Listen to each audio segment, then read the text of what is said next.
Hello, everyone, and welcome to this week's edition of The Top Cut. I'm your host, Crims, and with me are Michael Pramalot, Kyle Pukasukovic, Drew Holden, and our very special guest, Tom Hall. Want to say hi, Tom?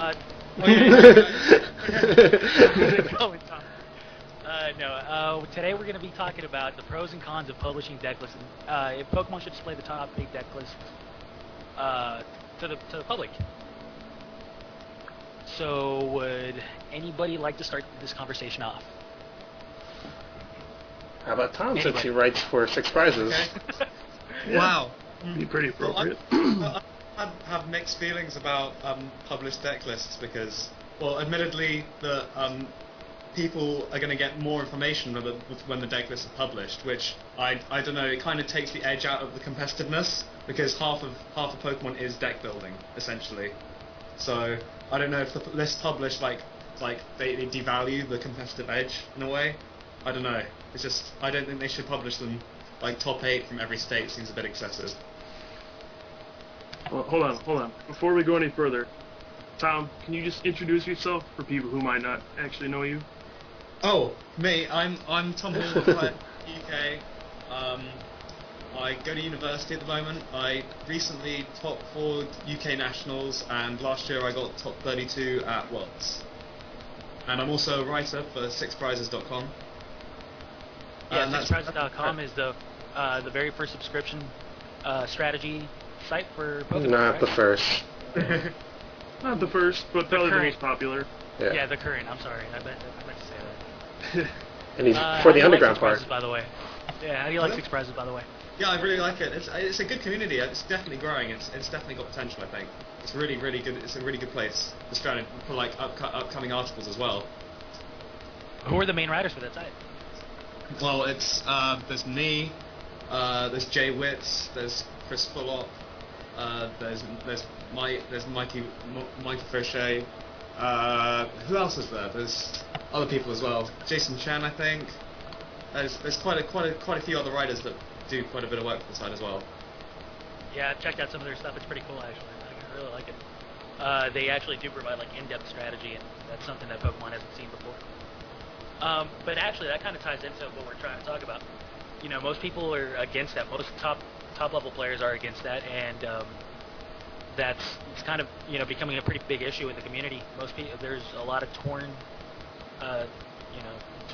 statements about this, and I don't see anybody winning the argument, really. Yeah, I mean, well, first of all, I just want to thank Tom for coming. And it is, what, about 3 o'clock your time right now? 3 a.m.? It's fine. It's totally fine. I'm kind of nocturnal anyway, so it's not really a thing. So he's staying up just to talk with us and for you guys. So just a thank you to Tom. But Thanks, man. Thanks, man. Man, we might need a new host, right, Crib? Yeah, somebody's taking over my duties. yeah. But anyway, I kind of get the feeling that this was inevitable. Like, we're in the age of the internet, we're in the age of YouTube, where everything is widespread. You can search for pretty much anything on the internet and you can find it. So I'm kind of surprised this didn't happen sooner, where deck lists started to just get published, and I think you're going to see a lot more of it, but I'll let some other people argue whether or not it's the right thing. Yeah, I mean, there's sites like Metagame that just have forums where a lot of people just spew out their deck lists and people help each other out, correct? Yeah, that's for every form.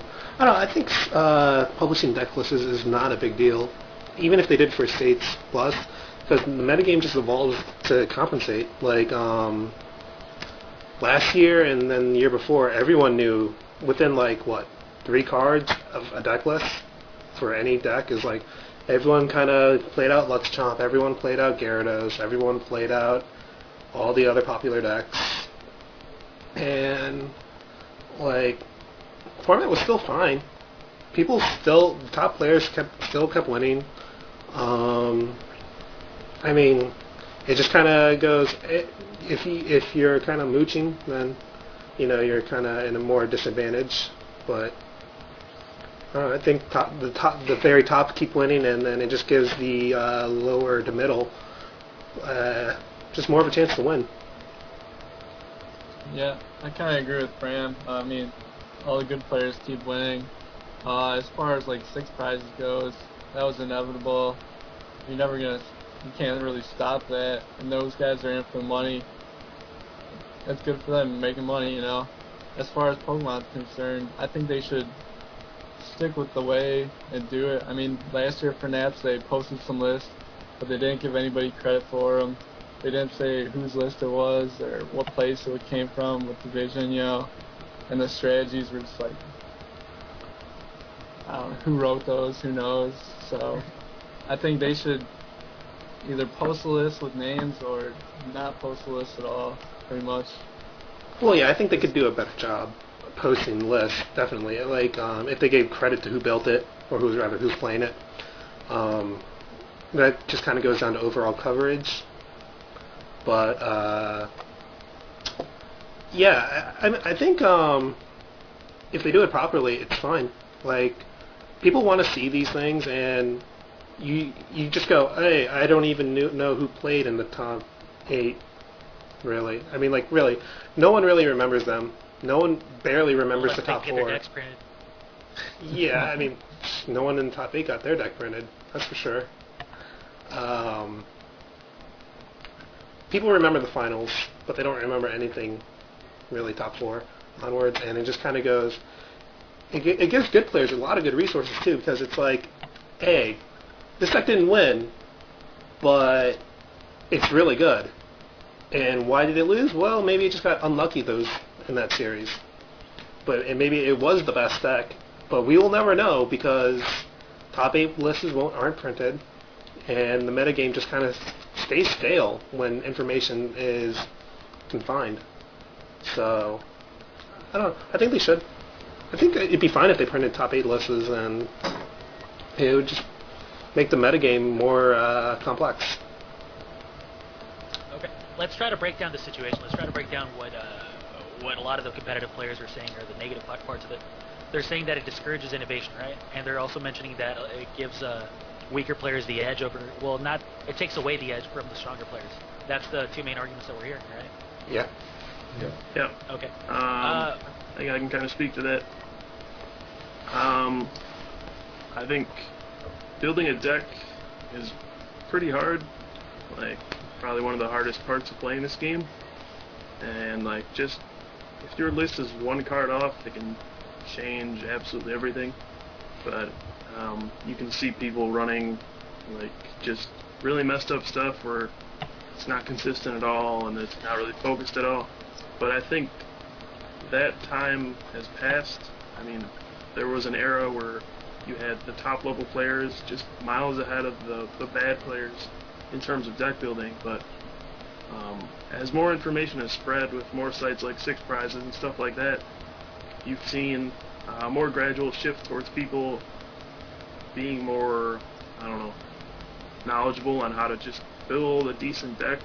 Like, they know more about deck theory in general. So I don't think it's as big of a factor anymore. But there was definitely a time where if somebody posted a list, it would absolutely, like, ruin the top player's advantage. But I don't think it's as big of an impact anymore. Yeah. I probably I goes... remember the old school Pojo days, actually. The very first, well, at least the first really major site for Pokemon. How we all used to have the tournament, what are they called? I forgot what they were called. Killer deck reports? Yeah, the killer deck reports, where everybody just posted their deck list, and that was kind of the originating part for this. Now this is back when trading card games really weren't that popular. Magic had barely come out, Pokemon was on its first couple of years, and trading card games were still very new and very fresh, and most people hadn't really examined, what competitive meant. And it kind of spawned from that. Nobody really had an issue with that. All of the top players used to be able to post all their reports and everything like that. We were all just into that. Eventually, it got to be a really secretive game after Pokemon took over, and most people just stayed to that. People went to their little private forums. Everybody had their own team forums and everything like that. And Pokemon just hasn't evolved out of that. I mean, bad pun and all, but you see Magic the Gathering have all these giant websites just dedicated to strategy and dedicated to this. And I'm not trying to pump Magic up or anything. It's just we have to compare ourselves to that game if it's going to be it's kind of the benchmark. Magic the Gathering is the original card game.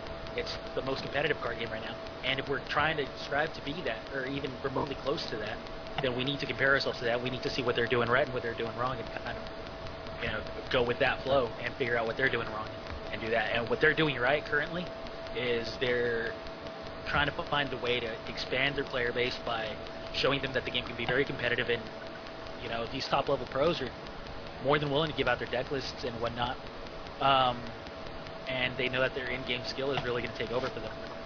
Alright, hold up. We lost Drew for a little bit. Yeah, but would anybody like to continue while Cramelot's searching for Drew? Well, I pretty much. I can understand both sides of the argument, but overall, I think a person's deck list is of value and is like part of a competitive edge. And if they were published, I think it would take that away a little bit. So I'm not. They should all be published. Even though I can see the argument for changing metagames, but then it wouldn't have such an active third-party community. Correct. And people do mention that it discourages innovation, and I really don't think that's the case. I think that innovators will always be innovators.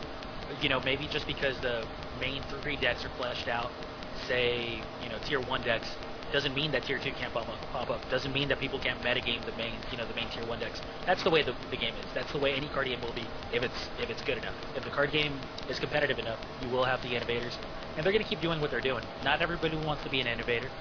And there's some people that just want to play the best deck. Just because the best deck was already found doesn't mean that they're going to have the net deck or anything like that. It just means that, hey, look, I understand the best deck's found. Now let me come up with my version of it. Yeah, I think that's fine. I mean, like, innovation's still going to happen. I think it actually makes innovation a lot more clear-cut, because, you're like, okay, for the initial decks that come up, it's like, well, I'm just going to come up with something that seems to work together. And those decks will kind of compete for a top spot, and then you see kind of okay, now we know these 2-3 decks are the best, so how do we beat them? And that's a different type of deck building, because you're also trying to go, I'm going to snipe for these particular decks, and then I'm going to go, okay, I still have to be consistent, and I still have to at least have decent matchups versus bad things. So you have to be even more innovative to go, okay, I have to be good, have a good game versus pretty much everything, and still knock out all the top decks like that. So I think it's actually good for deck building when people know what to play, because the masses just play the best. That's why you see that's why you saw 30, 50, if it was a top 32, you'd see 18 Lux Chomp in the top 32. And you'd have people go, oh man, yes, there are 18 Lux Chomp in the top 32. I auto-win that matchup. And it's just great for them. We got Drew back, hold up. Yeah, you're absolutely correct. I think we kind of saw the worst of it in 2008, I think was the year with Gardy Gallade, where Mr. Holton over here started his original website, topcut.com, and published his own Gardevoir list for the public to see. And then we showed up at Nationals, and pretty much half the field almost, or half the good players at least, were playing the exact same list that Drew posted on his site. And in that case, it really ruined the edge for every competitive player, because in that format, a turn 2 Psychic Lock just beat everything. So if you got that lucky, then you would win. So in that regard, it really did ruin an edge for the top players, but I don't think that's going to be the case anymore. I guess we'll have to see. Why don't you think that's going to be the case? I think that only happens when the format becomes stale. When the format is stale and there's nothing, and there's one deck that's just clearly ridiculous, and you can't beat it. And especially when the tournament rules were working in its favor. It was like really good, but it wasn't like, hey, nothing can beat this. It was like, hey, nothing can beat this within these time constraints.